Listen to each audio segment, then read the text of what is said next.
आदर, आदाब, अभिनंदन, आभार। मैं अरुण सिंगला मानसा पंजाब से हमारे इस यूट्यूब चैनल पे आप सभी का बहुत बहुत स्वागत करता हूं। दोस्तों, आप सभी मेरे को बहुत पहले से जानते हैं, लेकिन जो लोग नए जुड़ रहे हैं उनको मैं बता दूं कि लास्ट ईयर में मैं केबीसी में एपिसोड नंबर 98 एंड 99 में फीचर हुआ था, जिसमें मैंने करीब 12.5 लाख रुपए विन किए थे। और दोस्तों, आपको पता है कि अभी हम लगातार किस प्रकार से आपको हॉट सीट तक आना है या क्या से तैयारी करनी है, क्या आपकी स्ट्रेटजी होनी चाहिए, वो चीज हम आपको यहाँ पे चैनल पे सिखाते हैं या आप लोगों के लिए लेके आते हैं। अब रिसेंटली हमने बात किया था कि केबीसी का आप सभी को पता ही होगा कि प्रोमो आ चुका था, और जो केबीसी का ऑन एयर होना है एपिसोड, फर्स्ट एपिसोड, वो होगा 11 अगस्त ऑनवर्ड्स, यानी 11 अगस्त को केबीसी का एपिसोड ऑन एयर हो जाएगा। और अब 11 अगस्त को जो शो टेलीकास्ट होना है उसकी शूट के बारे में काफी चर्चाएं मार्केट में चल रही थी। हमें भी पहले इन्फो मिला था कि जो शूट है वो 28 जुलाई से स्टार्ट हो रहा है, जो कि लगभग सही इन्फो था। उसके लिए उसके अकॉर्डिंगली कॉलिंग भी की जा चुकी थी, और लेकिन कुछ अनफोर्चुनेट सर्कमस्टांसेस की वजह से, कुछ बच्चन साहब के या अन्य जो केबीसी के इंटरनल इश्यूज या मतलब कुछ उनकी टाइट शेड्यूल की वजह से जो शूट है वो कुछ समय के लिए अभी डिले किया गया है। उसके बारे में आज के वीडियो में सारी डिटेल चर्चा करेंगे, और उसी के साथ साथ जो केबीसी में इस बार चेंजेस हैं वो हम दोबारा से एक बार आपके लिए दोहरा देंगे, क्योंकि हमने अलग अलग वीडियोस में जैसे जैसे चेंजेस पता लग रहे थे वो हमने आपको कन्वे किए थे। इस बार वीडियो में थोड़ा सा विस्तृत तरीके से आपको एक साथ चेंजेस जो हो रहे हैं एक्सपेक्टेड वो बता देंगे, और साथ ही साथ जो फास्टर फिंगर फर्स्ट की प्रैक्टिस है वो आप लोगों के लिए हम लेके आ रहे हैं लगातार। उसी के अनुरूप ये सेशन नंबर 13 है।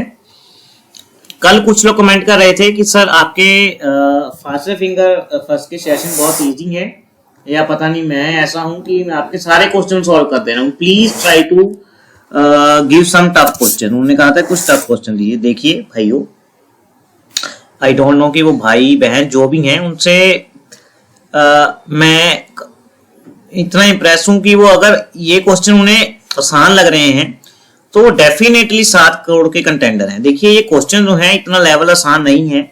अगर उन्हें ये लेवल भी आसान लग रहा है तो वो डेफिनेटली 7 करोड़ जीत सकते हैं। अपनी तैयारी वो बहुत अच्छे से करें। और दूसरा, ये जो फास्टर फिंगर फर्स्ट के क्वेश्चन हैं ये सभी के लिए तैयार किए जाते हैं, क्योंकि किसी का लेवल कम, किसी का ज्यादा, तो हमने अपने सारे कंटेस्टेंट्स को एक साथ लेकर के चलना है, क्योंकि हमारे साथ 48 लोग जुड़ेंगे। हो सकता है बहुत से लोग ऐसे भी हैं जो हर रोज बहुत सी चीजें पढ़ते हैं, चाहे फिर वो न्यूज़पेपर हो चाहे न्यूज हो।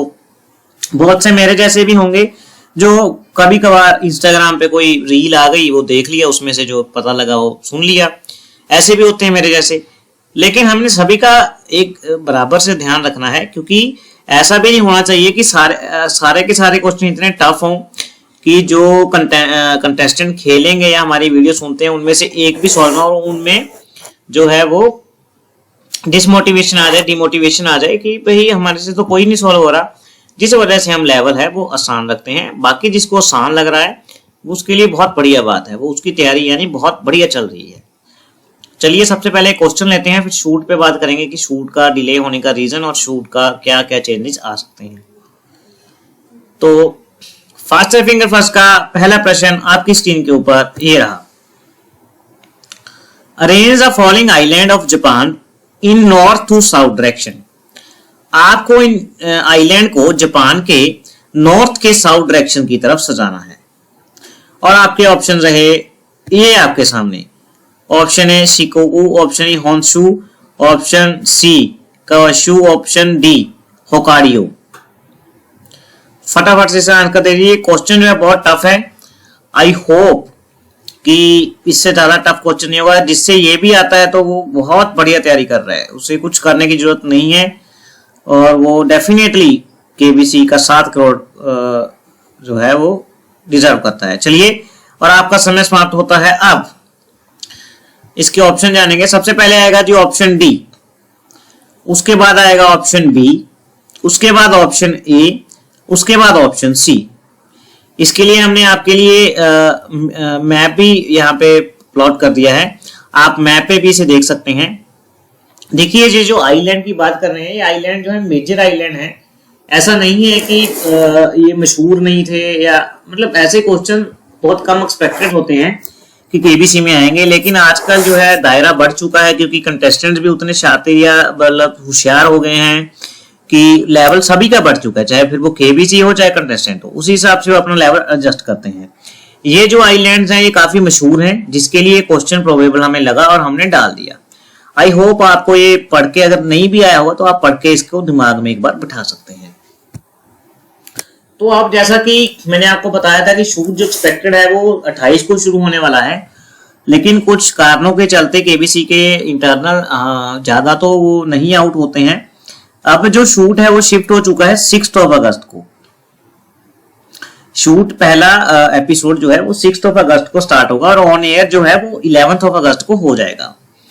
तो बहुत कम समय बचा है, लेकिन आप लोगों के लिए कुछ खास महत्व नहीं रखती है चीजें, क्योंकि आपको तो अगर प्ले अलाउंस चालू होगा तो वो भी 11 अगस्त को देखने को मिलेगा, और बाकी की चीजें जो हैं वो भी आपके 11 अगस्त ऑनवर्ड्स ही शुरू होंगी। तो जैसा कॉलिंग मैंने बताया था कि 4-5 वीक्स 5 वीक्स की ऑलमोस्ट हो चुकी है, वो एज इट ही है, वो उसी अकॉर्डिंग शूट जो है वो एडजस्ट कर लिया है उन्होंने, क्योंकि जो शूट में गैप था वो कम कर लिया, या कैसे भी करके उन्होंने डेट्स अकॉर्डिंगली एडजस्ट कर दी। क्योंकि एट द एंड अगर आप देखें तो 11th को तो एपिसोड टेलीकास्ट होना ही है, उसके ऊपर कंसेक्यूटिवली एपिसोड चलते रहने हैं। तो शूट का उन्हें अपने हिसाब से निर्धारित करना होता है, उनके टाइम के हिसाब से, उनकी कंफर्ट के हिसाब से। तो वो ज्यादा आपको बॉदर करने की या आपको कोई बेनिफिट नहीं होगा उससे। लेकिन इतना तय है कि 6 तारीख को जो है अगस्त को वो शूट होगा, क्योंकि बहुत सारी चीजें अनएक्सपेक्टेड होती हैं, वो हम नहीं भी बता पाते या हमें नहीं भी पता लग पाती बहुत सी बार। तो और दूसरा, अब जो मैंने कहा कि 5 वीक्स की कॉलिंग हो चुकी है, तो वो कॉलिंग है लगातार अब हो रही थी पहले, लेकिन अब एक बार जो कॉलिंग है वो थोड़े समय के लिए रुक गई है। क्योंकि अक्सर मैंने पहले बताया था कि शूट से 15 दिन पहले कॉलिंग, टेलीकास्ट से 15 दिन पहले जो है वो शूट हो जाता है लगभग, और उससे भी 15 दिन पहले लगभग कॉलिंग हो जाती है। तो इस हिसाब से कॉलिंग थोड़ी ज्यादा हो गई थी, क्योंकि स्टार्टिंग में वो थोड़े एपिसोड रिजर्व में भी रखते हैं, ताकि कई बार कोई ऐसे कारण ना हो जाए कि शूट ना हो पाए, फिर एपिसोड टेलीकास्ट करने के लिए ना हो। तो ये सब चीजें वो ध्यान में रखते हैं, और जिस वजह से अभी कॉलिंग थोड़े दिन के लिए बंद है, थोड़े दिन बाद कॉलिंग दोबारा चालू हो जाएगी। इसके लिए आप होप दोबारा बना के रखें, और आपको कोई भी घबराने की जरूरत नहीं है, आप सभी का मौका आएगा। और दूसरा, एक हमने बात की थी वीडियो शूट पे, वो एक क्वेश्चन और ले लेते हैं, उसके बाद वीडियो शूट पे बात करेंगे कि वीडियो शूट जो है वो किन किन कंटेस्टेंट्स का होता है और किस प्रकार से किया जाता है। वो सबसे इस क्वेश्चन लेते हैं सबसे पहले, उसके बाद जानेंगे। तो अगला प्रश्न फर्स्ट फिंगर फर्स्ट का आपकी स्क्रीन के ऊपर ये रहा, match the following organisation with their headquarters. आपको इन ऑर्गेनाइजेशन को उनके हेडक्वार्टर के साथ मैच करना है, और आपके ऑप्शन रहे ये आपके सामने। Option A UNICEF, option B IMF, option C OECD, option D ILO।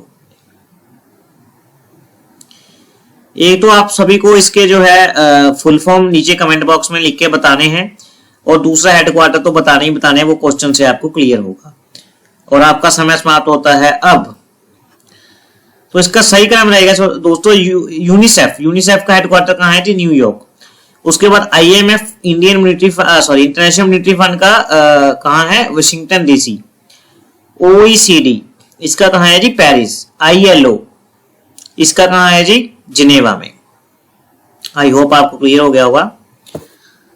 अब बात करेंगे वीडियो शूट की। बहुत से जिनका सिलेक्शन हो चुका है या जो सिलेक्शन अपना एक्सपेक्ट कर रहे हैं कि उनका हो जाएगा, वो वीडियो शूट पे बड़े प्रश्न पूछते हैं, उनको आज क्लैरिटी कर देते हैं। देखिए जो वीडियो शूट है वो ऐसा नहीं होता कि 10 के 10 कंटेस्टेंट्स का किया जाता है।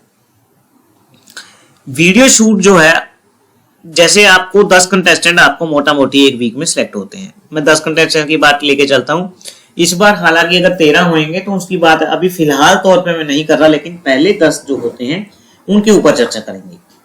तो उनमें से जिनकी स्टोरी उनको बढ़िया लगती है, या जिनको केबीसी के हिसाब से उनको लगता है कि उनका शूट करना कन्वीनियंट रहेगा, वो रैंडमली 10 में से 4-5 शूट कर लेते हैं शूट से पहले।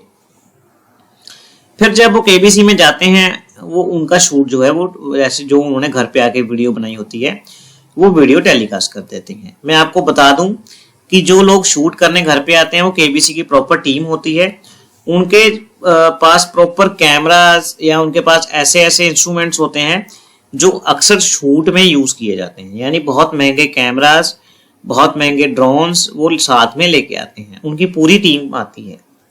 और ये भी आपको एक बता दूं कि केबीसी इतना बढ़िया काम करता है कि वो आपके ऊपर एक पानी का गिलास तक आपसे नहीं मांगते, उनका सारा का सारा जो आने जाने का खर्चा, इवन रहने का खर्चा, और आपके घर जब आएंगे तो खाने पीने का खर्चा तक उनका होता है। वो आपसे एक पानी का गिलास भी आके नहीं मांगेंगे, आपको इतना भी तंग वो लोग नहीं करते। लेकिन इट्स जैसे हमारी इंडियन लोगों का क्या है कि हॉस्पिटैलिटी है, हम जो अतिथि देवो भव वाला हमारे लोगों में रहता है, तो हम लोग ऐसा होता है कि उनको ऑब्लाइज करें, लेकिन उनके तरफ से आपको किसी भी प्रकार का तंग नहीं किया जाता। इवन के घर जब आप घर आओगे तो घर आते हैं तो आप लोग घर पे भी आप लोगों को शूट जैसा मजा देखने को मिल जाता है। चलिए अब अगला क्वेश्चन लेते हैं। आगे match the following Olympic games year with their venues. आपको इन ओलंपिक गेम्स को साल के अनुसार उनके जहां वो हुए उस जगह के साथ जोड़ना है। और आपके ऑप्शन रहे ये आपके सामने, option A 1896, option B 2016, option C 1960, option D 2024। और रोम, एथेंस, पेरिस, रियो इसके साथ आपको जोड़ना है।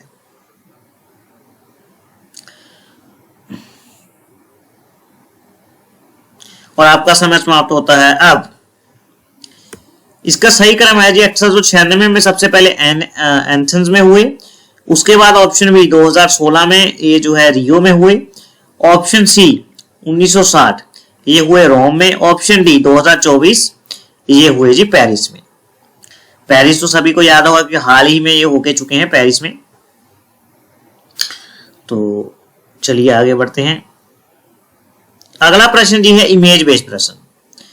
ये इमेज बेस्ड प्रश्न है दोस्तों, आपको काफी तरह से पूछे जा सकते हैं। आपको कोई मोन्यूमेंट भी दिखा दिया जाता है, जैसे इस पिक्चर में दिख रहा है, आपको हेरिटेज साइट भी दिखा दी जाती है, आपको कोई पॉलिटिशियन का चेहरा या पॉलिटिशियन की स्पीच, कोई बुक दिखा दी जाती है, या फिर आपको कोई अभिनेत्री अभिनेता दिखा दिया जाता है। इस प्रकार से बहुत सारे प्रश्न जो हैं इसमें से बन जाते हैं। हम कोशिश कर रहे हैं कि हर पॉसिबल जो प्रश्न है उसका स्टाइल आपको करवाया जाए। तो इसका आंसर जानेंगे। इसका आंसर है जंतर मंतर।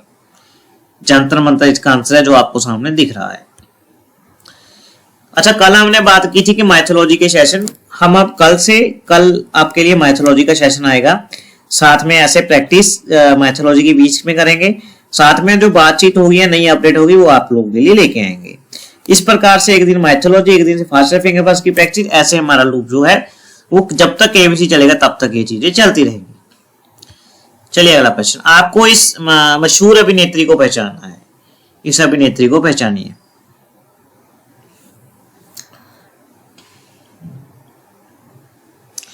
और आपका समय समाप्त होता है अब। इनका नाम है जी अनीत पाड़ा। अनीत पाड़ा इनका नाम है जी। तो दोस्तों ये था आज का सेशन हमारा। तो जिन को सेशन पसंद आया वो लोग लाइक और सब्सक्राइब कर दें, और हमारा टेलीग्राम चैनल जो है वो बिल्कुल जरूर ज्वाइन कर लें, क्योंकि वहां पे हम अक्सर अपडेट डालते रहते हैं। कई बार ऐसा होता है कि वीडियो डालने के एकदम बाद कोई अपडेट हमें पता लग जाता है, तो हम ग्रुप में एटलीस्ट डाल देते हैं। वीडियो में कई बार लेट आता है, कई बार रह भी जाती है कोई चीजें, लेकिन हम टेक्स्ट मैसेज ग्रुप में जरूर डाल देते हैं। तो तब तक के लिए शुभ रात्रि, शुभ रात्रि, शुभ रात्रि। जय भारत, जय हिंद।